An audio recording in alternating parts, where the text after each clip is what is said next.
Hello friends, welcome to my study online channel. Friends, आज यहाँ पे हम बात करने वाले हैं बाल मनोविज्ञान, जिसमें फ्रेंड्स ये यूपी टेट और सी टेट, एमपी टेट और रीट के एग्ज़ाम में फ्रेंड्स यहाँ से क्वेश्चंस बनते हैं। तो फ्रेंड्स, ये मोस्ट इम्पोर्टेंट सेलेक्टेड क्वेश्चंस हैं जो कि हर बार एग्ज़ाम में पूछे गए हैं और फ्रेंड्स आगे भी पूछे जाने की संभावना है।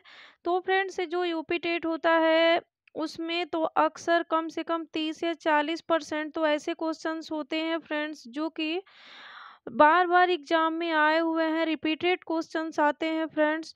तो इसलिए ये क्वेश्चंस बहुत इंपॉर्टेंट है। तो फ्रेंड्स, आइए इसके बारे में हम बात करते हैं। क्वेश्चन नंबर यहाँ पे 1 है फ्रेंड्स कि वह स्तर जिसमें बच्चा किसी वस्तु एवं घटना के बारे में तार्किक रूप से सोचना शुरू करता है, कहा जाता है वह कौन सा एज है फ्रेंड्स। वो जीन पियाजे के अनुसार जिसमें कि बच्चा जो है किसी वस्तु एवं घटना के बारे में तार्किक रूप से सोचना शुरू करता है, वह संवेदन प्रौढ़ अवस्था है कि औपचारिक क्रियात्मक अवस्था है कि पूर्व क्रियात्मक अवस्था है कि मूर्त क्रियात्मक अवस्था है। तो फ्रेंड्स, यहाँ पे जो मूर्त क्रियात्मक अवस्था है, इस अवस्था में बालक होता है, वह तार्किक रूप से सोचना शुरू कर देता है, किसी वस्तु या किसी घटना के बारे में तर्क करने लगता है। ये होता है मूर्त क्रियात्मक अवस्था में। तो इसलिए हमारा option number D is the right answer होगा। अब आते हैं फ्रेंड्स हम अपने क्वेश्चन नंबर 2 पे। हमारा क्वेश्चन नंबर 2 कह रहा है यहाँ पे कि बच्चों के बौद्धिक विकास के 4 सुस्पष्ट स्तरों को पहचाना गया था। तो फ्रेंड्स, कौन से जो ऐसे मनोवैज्ञानिक थे जिन्होंने बौद्धिक या संज्ञानात्मक विकास के जो 4 स्तर थे उनको पहचाने गए थे फ्रेंड्स। उसके लिए कोहलबर्ग द्वारा कि एरिक्सन के द्वारा या स्किनर द्वारा या पियाजे द्वारा। तो फ्रेंड्स, जो 4 बौद्धिक स्तर थे हमारे संवेद, प्रौढ़ अवस्था, औपचारिक और पूर्व क्रियात्मक, मूर्त क्रियात्मक, तो ये हमारे पियाजे के द्वारा हुआ था फ्रेंड्स। बौद्धिक विकास को इन्होंने 4 अवस्थाओं में बांटा था। तो ये हमारा option number D is the right answer होगा। अब आती है हम क्वेश्चन नंबर 3 पे।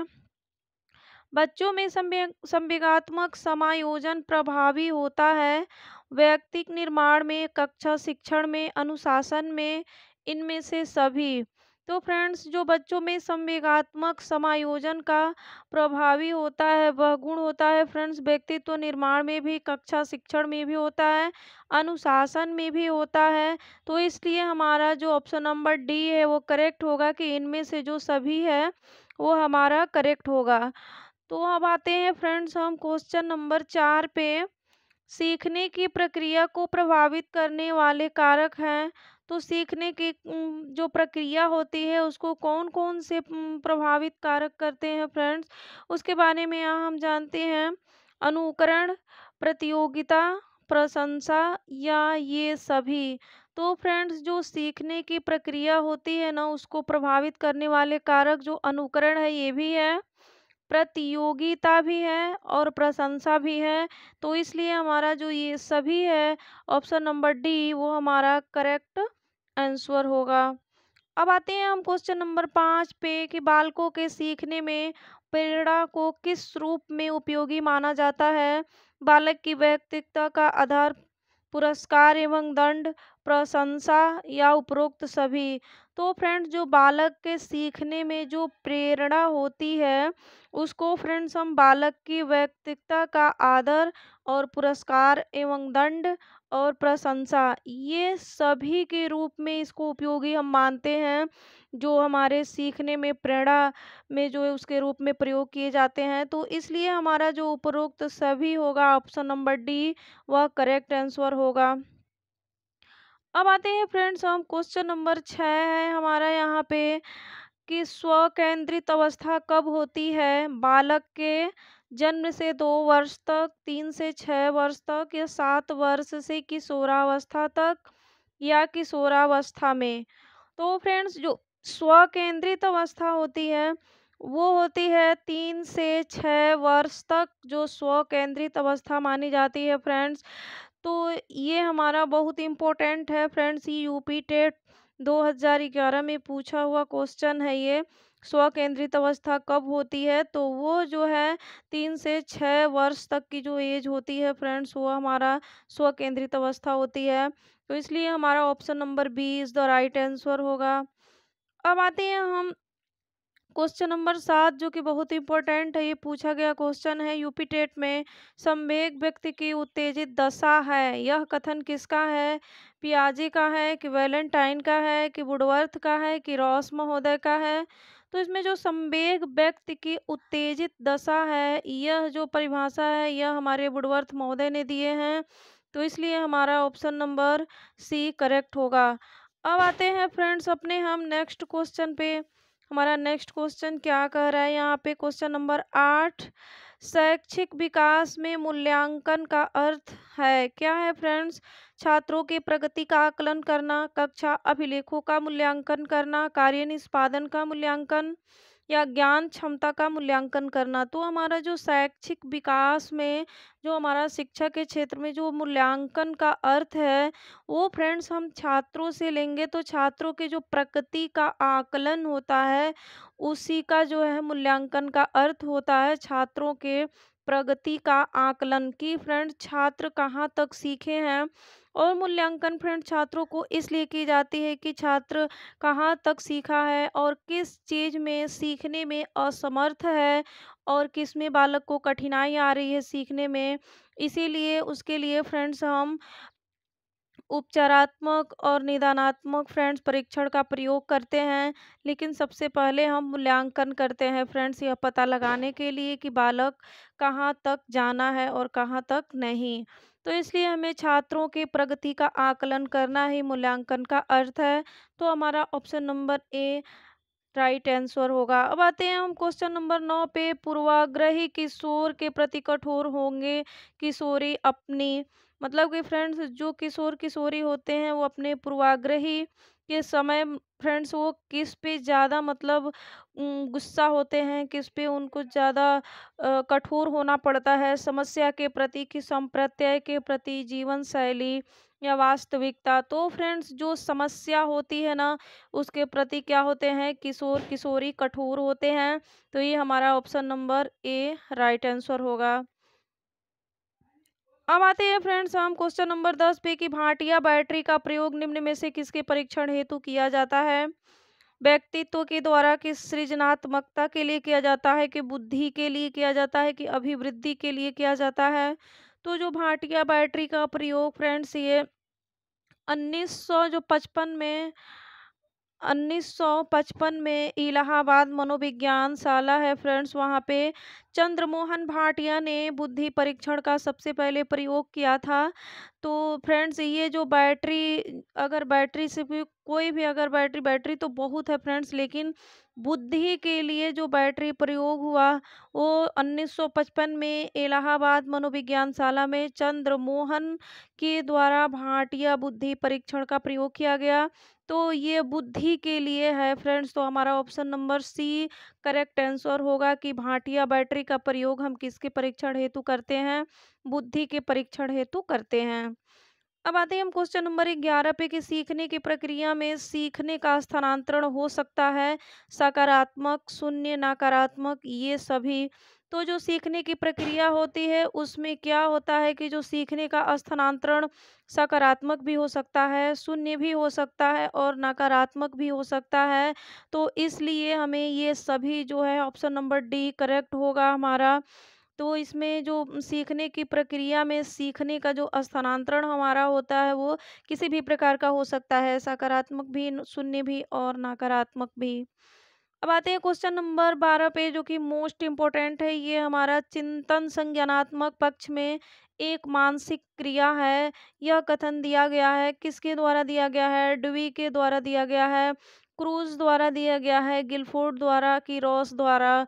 तो इसमें जो चिंतन संज्ञानात्मक पक्ष में एक मानसिक क्रिया है, जो ये कथन है फ्रेंड्स वो रास महोदय के द्वारा दिया गया है। तो ये हमारा बहुत इम्पोर्टेंट है फ्रेंड्स, ये क्वेश्चंस ये हमारा 2 बार पूछा हुआ है यूपी टेट में।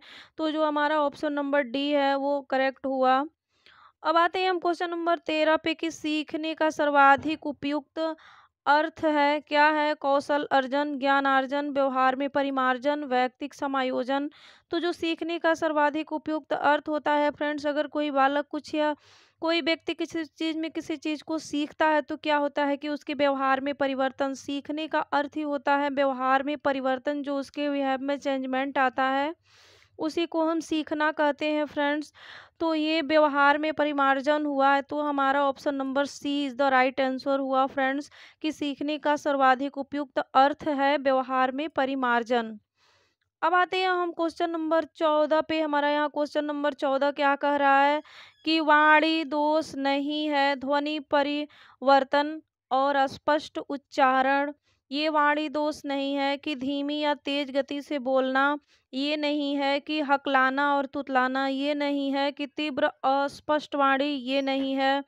तो जो वाणी दोष नहीं है, इसमें जो है ध्वनि परिवर्तन और अस्पष्ट उच्चारण फ्रेंड्स ये है, और हकलाना और तुतलाना ये भी है वाणी दोष, और तीव्र अस्पष्ट वाणी ये भी है। लेकिन धीमी या तेज गति से बोलना फ्रेंड्स, ये तो आप अपनी मर्जी से बोलते हैं, आप चाहें तो धीमे बोलें या तेज बोलें, तो ये कोई वाणी दोष नहीं हुआ। तो इसलिए हमारा ऑप्शन नंबर बी करेक्ट होगा फ्रेंड्स, कि वाणी दोष धीमी या तेज गति से बोलना नहीं है।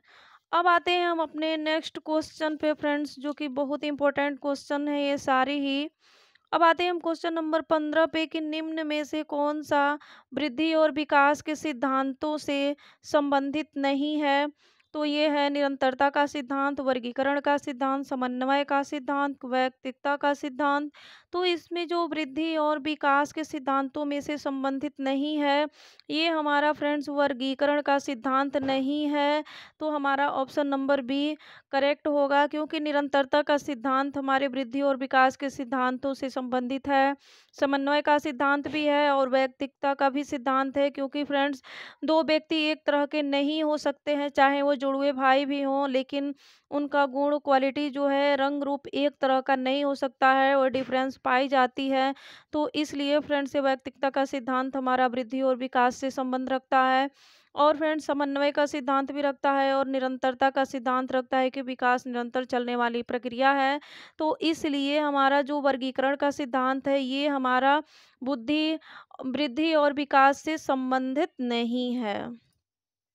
अब आते हैं हम क्वेश्चन नंबर 16 पे। कक्षा शिक्षण में पाठ प्रस्तावना सोपान सीखने के लिए किस नियम पर आधारित है? तो जो हमारा कक्षा शिक्षण में जो पाठ प्रस्तावना सोपान सीखने के किस नियम पर आधारित है, वो है हमारा प्रभाव का नियम पर, कि सादृश्यता का नियम पर, कि तत्परता का नियम पर, कि साहचर्य का नियम पे। तो जो हमारे थॉर्नडाइक महोदय ने जो सबसे पहले नियम दिया तत्परता का नियम, जो उनका मुख्य नियम 3 है और गौण नियम, तो उसमें जो मुख्य नियम में 3 है फ्रेंड, जिसमें पहला तत्परता का नियम है, वही हमारा ऑप्शन नंबर सी करेक्ट होगा। क्योंकि फ्रेंड्स अगर हम बालक को तत्पर नहीं करते हैं, किसी भी प्रस्तावना किसी पाठ को शुरू करने से पहले अगर हम बालक को तत्पर करते हैं, उसके रुचि उत्पन्न करते हैं, तो वही हुआ हमारा फ्रेंड्स तत्परता का नियम। पहले बालक को हम किसी जो भी पाठ प्रस्तावना होती है उसको पढ़ाने से पूर्व बच्चे को क्या करना, तत्पर करना, उसके प्रति उत्सुक करना, उत्साह बढ़ाना, तो वही हमारा हुआ फ्रेंड्स तत्परता का नियम। तो इसमें हमारा ऑप्शन नंबर सी करेक्ट होगा। अब आते हैं हम क्वेश्चन नंबर 17 पे कि संप्रति निर्माण का प्रथम चरण क्या है? फ्रेंड्स ये बहुत इंपॉर्टेंट और पूछा हुआ क्वेश्चन है ये। सामान्यीकरण, विभेदीकरण, की पृथक्करण, की प्रत्यक्षीकरण। तो फ्रेंड्स यहाँ पे जो संप्रति निर्माण का प्रथम चरण है फ्रेंड्स, इसमें संप्रत्यय निर्माण के फ्रेंड 4 चरण होते हैं। सबसे पहला होता है प्रत्यक्षीकरण, दूसरा होता है फ्रेंड, दूसरा चरण होता है विभेदीकरण, और तीसरा चरण होता है वर्गीकरण, और चौथा चरण होता है सामान्यीकरण। तो इसमें जो होगा प्रत्यक्षीकरण, यही संप्रत्यय निर्माण का प्रथम चरण है फ्रेंड्स। तो हमारा ऑप्शन नंबर डी करेक्ट होगा। अब आते हैं हम क्वेश्चन नंबर 18 पे। यहाँ पे हमारा क्वेश्चन नंबर 18 क्या कह रहा है? प्रेक्षणात्मक अधिगम संप्रत्यय द्वारा किया गया था। किसके द्वारा किया गया था? प्रेक्षणात्मक अधिगम संप्रत्यय टॉलमाइन के द्वारा, कि थॉर्नडाइक के द्वारा, कि बैंडूरा के द्वारा, कि कोहलर के द्वारा। तो फ्रेंड्स जो प्रेक्षणात्मक अधिगम का जो संप्रत्यय निर्माण हुआ था वो बैंडूरा के द्वारा किया गया था। प्रेक्षणात्मक अधिगम संप्रत्यय का निर्माण बैंडूरा महोदय के द्वारा किया गया था फ्रेंड्स, जो कि बहुत इंपॉर्टेंट ये है। तो फ्रेंड्स ये ज़रूरी नहीं है कि हमेशा फ्रेंड्स, जैसे कि एग्जाम्पल से हम आपको समझाने की कोशिश कर रहे हैं कि एक ज़रूरी नहीं है कि हमेशा हाथ जलाकर ही सीखें, कि हाथ उसमें आग में हाथ डालेंगे तो हाथ जल जाएगा। फ्रेंड्स किसी व्यक्ति को दूर से देख कर ही सीख लेते हैं, वही हमारा प्रेक्षण या निरीक्षण द्वारा सीखना होता है। तो ये हमारा जो अल्बर्ट बंडूरा है फ्रेंड्स, इन्होंने ही प्रेक्षणात्मक अधिगम संप्रत्यय का सिद्धांत दिया था फ्रेंड्स, जो कि बहुत इम्पोर्टेंट है। अब आते हैं हम क्वेश्चन नंबर 19 पे, कि समावेशीकरण की सफलता के लिए क्या आवश्यक है? अभिभावकों की भागीदारी का न होना, अलगाव, क्षमता निर्माण का अभाव, संवेदनशीलता। तो फ्रेंड्स जो समावेशीकरण है, जो हमारी समावेशी शिक्षा है फ्रेंड्स, उसमें उसकी सफलता के लिए क्या आवश्यक है? तो फ्रेंड्स ये संवेदनशीलता आवश्यक है फ्रेंड्स, ये बहुत इंपॉर्टेंट है ये। तो अब आते हैं हम फ्रेंड्स क्वेश्चन नंबर 20 पे। निम्न में से कौन सा संवेग का तत्व नहीं है? दैहिक, संज्ञानात्मक, व्यवहारात्मक, संवेदी। तो फ्रेंड्स ये जो है संवेग का तत्व नहीं है, यहाँ पे नहीं पूछा है फ्रेंड्स। हमको क्वेश्चन ध्यान से पढ़ने की ज़रूरत है, नहीं तो हमारे क्वेश्चन गलत हो जाते हैं। तो यहाँ पे जो संवेदी होगा, यही हमारा संवेग का तत्व नहीं है, संवेदी। क्योंकि फ्रेंड्स जो संवेदी है, जो इंद्रियों की, इसमें इसमें इसका कोई महत्व नहीं होता है, तो इसलिए हमारा संवेदी होगा। Option number D is the right answer होगा फ्रेंड्स। फ्रेंड्स आई होप आप लोग समझ गए होंगे, और बहुत अच्छे और बहुत इंपॉर्टेंट सेलेक्टेड क्वेश्चंस हैं फ्रेंड्स, जो 20 क्वेश्चंस हैं। तो फ्रेंड्स हमारा चैनल स्टडी ऑनलाइन है, इस फ्रेंड्स इसको सब्सक्राइब करना और लाइक करना फ्रेंड्स, शेयर करना, और जो भी क्वेश्चंस पूछना हो फ्रेंड्स हमारे कमेंट बॉक्स में जाके आप पूछ सकते हैं। और फ्रेंड्स इस वीडियो में इतना ही, अब हम मिलते हैं नेक्स्ट वीडियो में। थैंक्स।